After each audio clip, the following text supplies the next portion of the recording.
Welcome back to the Puma Podcast. I'm Tory. Hey, and I'm Puma. And on this podcast, we talk about Jesus, life, and everything in between. Guys, I hope you had not only a great Thanksgiving, but even as we're in December now, lots of happenings, lots of plans, oftentimes traveling. And I can always get a little bit crazy. So hopefully you guys are doing well and having fun in anticipation. 10 days before Christmas. That's kind of a big deal, whether you're 29 or 6. But I love Christmas. Or 60, doesn't matter. Yep. Yeah, it's good to get excited about Jesus. And today we have an interesting topic in Proverbs, something that I think is very widespread in the sense that it covers every area of life, every demographic, every age, and kind of timely. So Puma, you want to introduce this topic? Yeah, I like to read a proverb. Proverbs 20, verse 24 says, "A man's steps are directed by the Lord. How then can anyone understand his own way?" And that's kind of the question. Let that hang out there. The question that is posed in Proverbs is we're looking at Proverbs, how to live wisely in a foolish world. If the Lord determines our steps, if the steps of my life, the direction of my life and where my life is going is determined by the Lord, how then can I understand or anyone understand their life? So that's kind of the question that Proverbs poses there in chapter 20. And that's sort of what we want to look at today. Because 2023 is coming to an end. Right. And if we were to go back to January 1st of 2023 and you were to predict where you would be here in the middle or end of December 2023, are you where you thought you were going to be? Are you somewhere different? Yeah. And everything in between there. If the Lord determines our steps, how can we understand our life? Because probably 2024 is creeping around the corner. What's that year going to look like? Yeah. So how do we know? That's good. Yeah. It almost sounds like predestination a little bit. Does God determine our steps or do we? And if it's both, then what does that look like? Yeah. So let's dive into this topic of the sovereignty of God.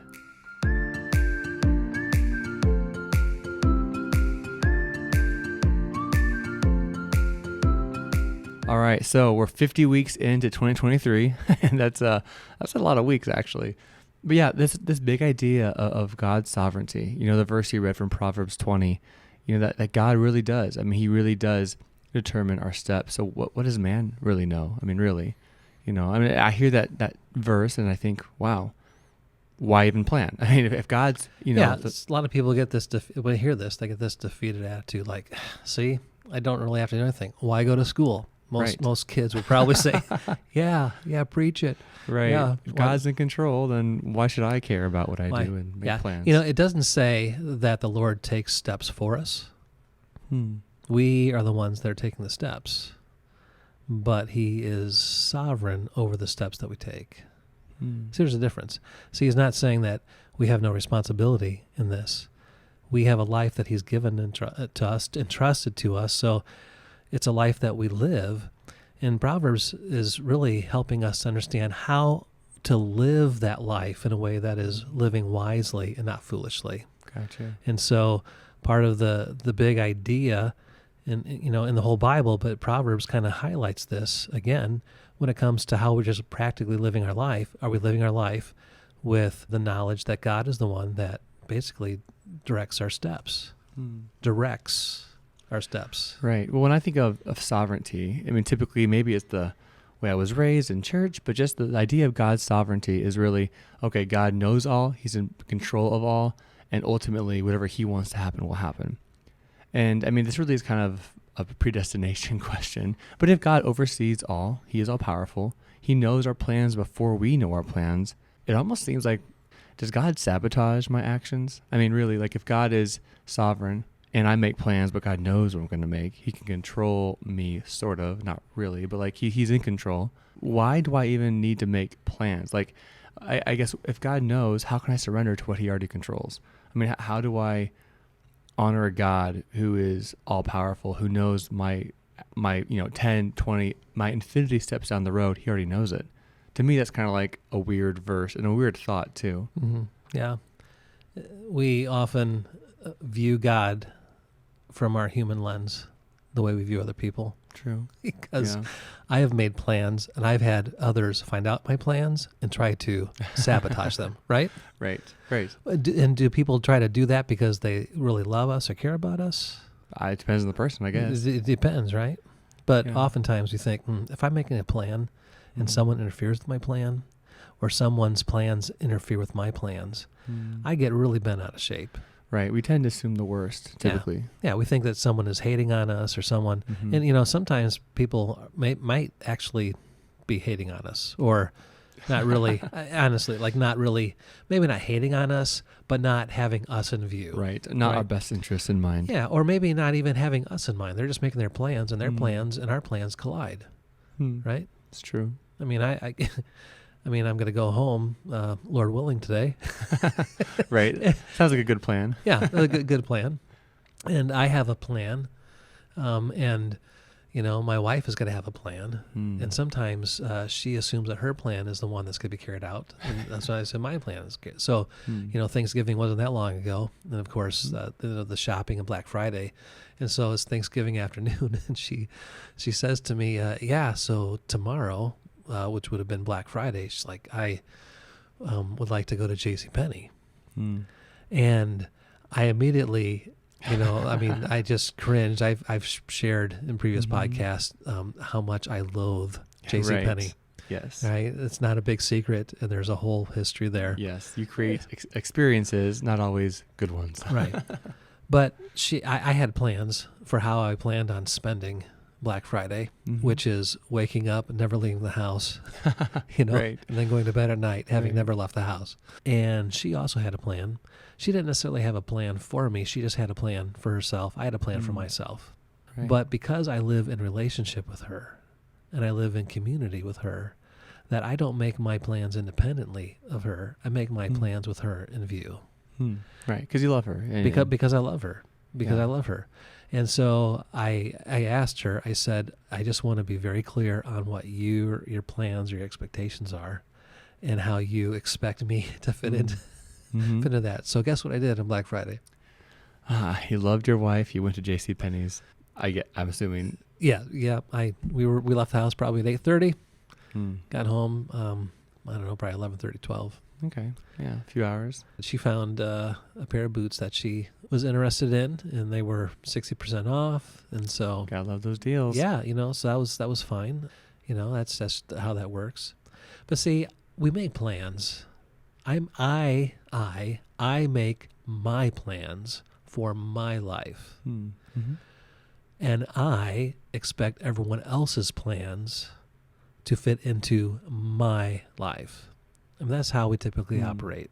You see, if that is the way we walk through life, we're living foolishly, because we can't ever live our own life independently with the expectation that every other decision from every other person is going to match or fit into my plan in my life. In fact, it is foolish to think that any plans that I make, I can make happen.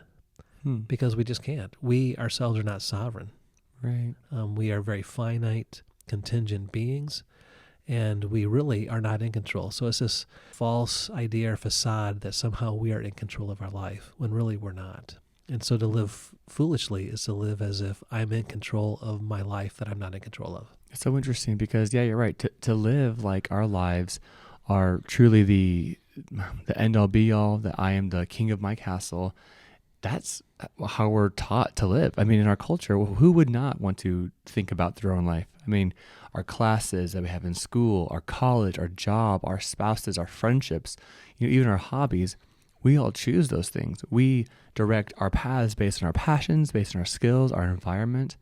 And it's interesting because to just leave it with our own discretion, to leave our leadership of our lives right up to us, really is a foolish way to live. And yet that's how we're naturally born and raised to live in our culture.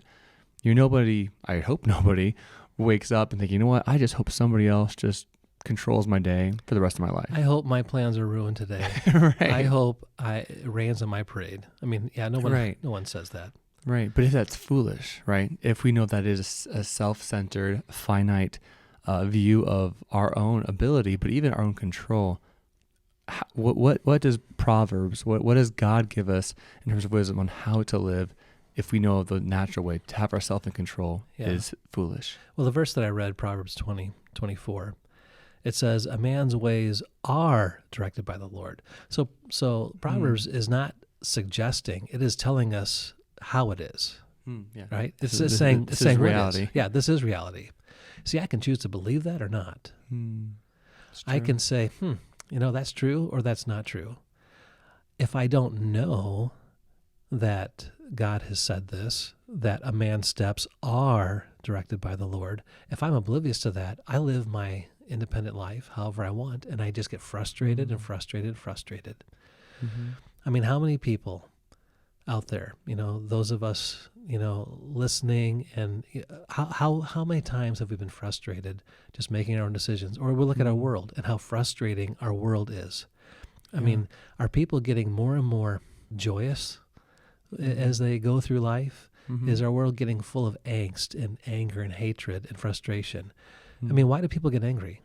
Because of unmet expectation or a plan that isn't met, or something blocks what they were planning on doing, right? Doesn't go their way. Right. I mean, the anger that is welling up in our world is because the world does not recognize that a man's steps are directed by the Lord. Okay, yes, that brings up another big question. If God, the Bible's true, it clearly is, so if God directs men's steps, and there is evil in the world, we're disappointed, we get frustrated, we get upset, people do bad things. If God planned out the man's steps, if that verse is true, what about all the bad things? Does God make people do those things? I mean, we know that can't be true. We know God doesn't tempt anybody, right? But yet, here we have this verse that says God, he is in control of man's ways. So what do we do with that? Yeah, so is it saying that everything I do, God controls, or is God sovereign? See, we are equating control and sovereignty, as synonyms, and they're not necessarily synonyms, right? So, what is sovereignty? Right. Well, from what I understand, sovereignty is, and control is part of that, but there's someone who knows all, who has power over all. And I mean, I say control, but who oversees reality. Right. Yeah. I mean, someone that has absolute power and authority. Yeah. Sure. Right. I mean, that they are sovereign. They know everything. They can do anything. Everything is subject to them. Right. Yeah. Subject to them. With everything subject to them, does that mean that they subject with control everything under them? Can the sovereign God allow something to happen because he is the one in authority? He's the one that makes the decisions. Can he allow something to happen for whatever his purpose is? And is that okay if he is sovereign? I see. Yeah. So God can allow what we would consider bad, terrible things because he is sovereign, and there's something better that we don't see down the road if we lean into him. Right. Yeah. God can allow something that, like what you said, that we see as bad. Why is it that we give preferential place with how we see things over how God sees things? You see, that this is, again, when we are willing to bow our hearts to the one who is sovereign, who determines the steps of life, who is over all, who is all-powerful, all the authority, then we give him preferential treatment. We give him the right of way. We yield to him. That's not saying that we are, without excuse, or that we somehow aren't accountable anymore, because we still make our plans. We still walk our life, but we walk it not as the sovereigns over ourselves, but we walk as one who has a sovereign over us. Right. Well, yeah, and that's a great point even too with, plans working out for good. Romans 8:28, it's very clear that we know all things work out for the good of those who love him, who are called according to his purpose. And that God, I guess that speaks to God's sovereignty, that even with our decisions, there is an agenda, a plan that God has that even uses fallen people like us to accomplish his will. That is a whole nother level of what I think of as sovereignty, that he's that in control, even with our free will. Well, in Proverbs 16:4, says, the Lord works out everything for his own ends, even the wicked for a day of disaster. Like you talked about, wicked things or evil people. You see, the fact that God is sovereign means that he has authority and he directs how things, big picture go. History is not, taking God by surprise. The events going on in our world right now, around the world, don't surprise him at all. But the idea that God can fulfill his purpose in a world that has been given the privilege of making choices is amazing. I mean, when I think of sovereignty, how sovereign does a sovereign have to be sovereignly purposed in the midst of millions of individual choices and still accomplishing his sovereign purpose in a world that is free to make decisions? I mean, all over the planet right now, mankind, from old to young, rich to poor, every nation, every men, women, everybody are making choices.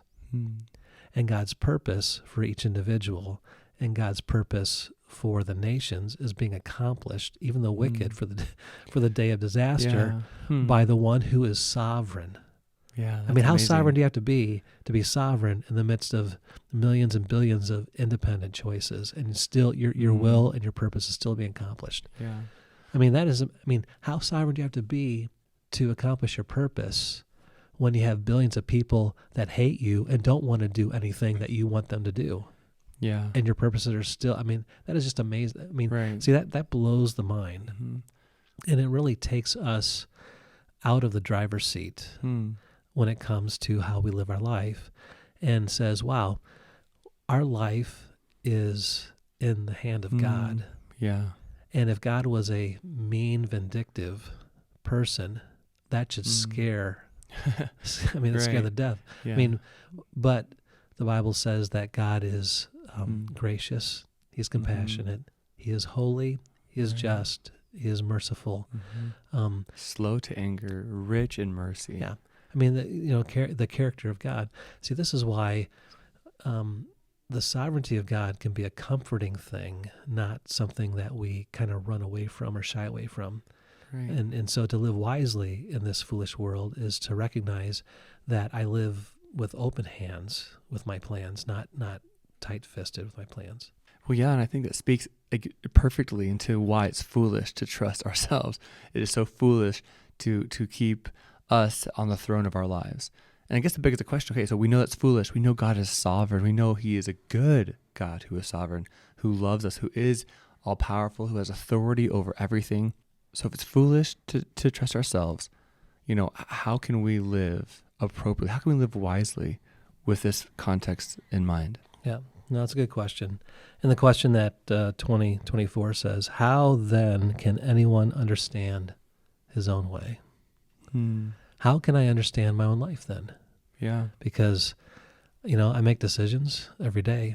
How can I understand the decisions that I make, and if they're good or bad or right or wrong, if they're going to be meaningful or foolish? How can I understand that? Right. That's exactly what Proverbs is talking about. Right. We go back to Proverbs 3, trust in the Lord with all your heart. Lean not in your own understanding. In all your ways, acknowledge him. And it says he will do what?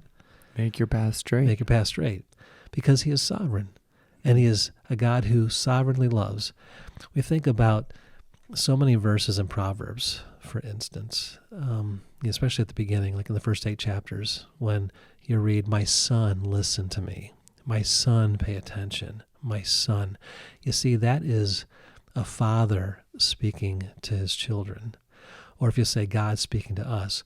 But just that picture of a father speaking to his son, it's in a context of a trusting relationship. Yeah.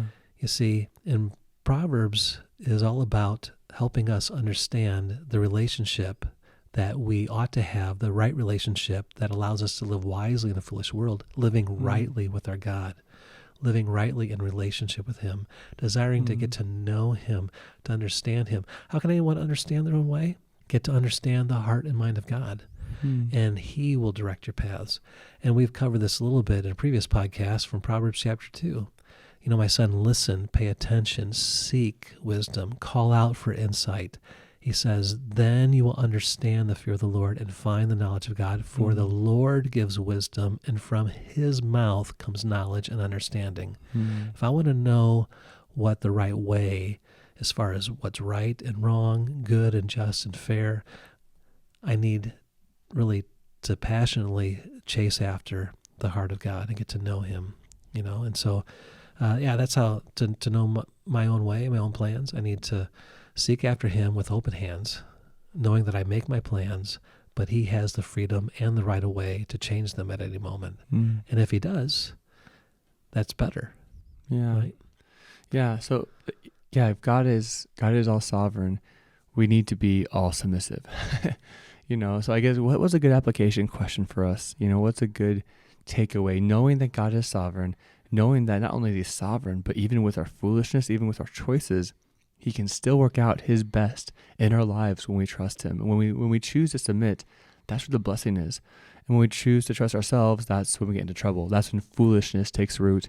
That's when we really, when we really are in trouble, is when we believe in ourselves over the sovereign God. So what's a good application question?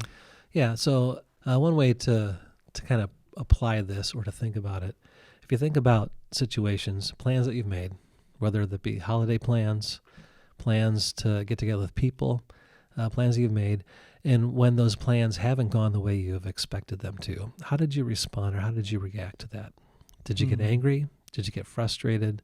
Did you, whatever the emotional response to that? You see, our emotional responses don't determine what's true, but they do reveal if there's something going on there. Yeah. And so, one of the ways to apply this is, am I making plans with a tight fist? In other words, I make my plan, and this is what I want to happen, and no one, including God himself, is going to change it because this is what I want to happen. That's holding a plan with a tight fist. Yeah. And so if that plan is ripped out of my hands, that creates a lot of, anger and frustration. Yeah. It takes a lot of effort to rip that out of my hands, and it's going to be messy. But if I make a plan with open hands, right? I make a plan for the holidays. I make a plan to meet with people. Maybe the weather changes. Maybe we get snow or whatever. I make plans knowing that God has the freedom, and I yield to him to change those. And so it's really a heart direction. Am I making plans with a tight fist or with an open hand? And because open hand means I want your will for me, not my will for me. So I'm going to make my plan with you in mind, with you in view. Yeah, and I like how you said it's a heart posture. It's a heart position where we really are surrendered. I mean, that we really believe, we trust in the Lord with all of our heart, because our own understanding will lead us astray. And how we react, it's really good. Yeah, whatever breaks our heart reveals our heart. And if we react poorly to our plans being changed, to the weather, I didn't get the gift I wanted, whatever, right? I mean, these uncles couldn't come, these cousins came, whatever family Christmas drama there is, the way we react to our plans reveals our heart. And if it is a heart posture, we need to stay humble. We need to stay submissive and with our hands open to God, because he's in control and he loves us. So do we trust that? Yeah, that's really good. Proverbs says a man's ways, steps are directed by the Lord. So how then can we know our own way? By setting our heart in the direction of God and getting to know him. Yeah. No, that's good. Yeah, thank you, Puma. And thank you guys. I love Christmas, and there's a lot of plans. It's not wrong to make plans. It is wrong to make plans when we are the Lord of our lives, when we take God out of it, when we get upset, when our plans don't succeed or don't go the way we want them to. So I pray that you guys with us would, really help yourselves, help your families, help your heart with God, that this holiday season you're going to commit to really trust in the Lord, to trust in his sovereignty, and we'll try to do the same. So yeah, guys, we appreciate you. If you have any questions or thoughts or comments, as always, you can reach out to us at thepumapodcast@gmail.com. We'd love to hear your questions, touch base with you guys. And yeah, we look forward to walking with you, to be wise in a foolish world. Sometimes the holiday season brings out the foolishness in people. So yes, let's be different. Let's live in the Spirit of God and trust him in his sovereignty. We'll see you next week, Fridays at 10:10. Till next time, bye. Bye-bye.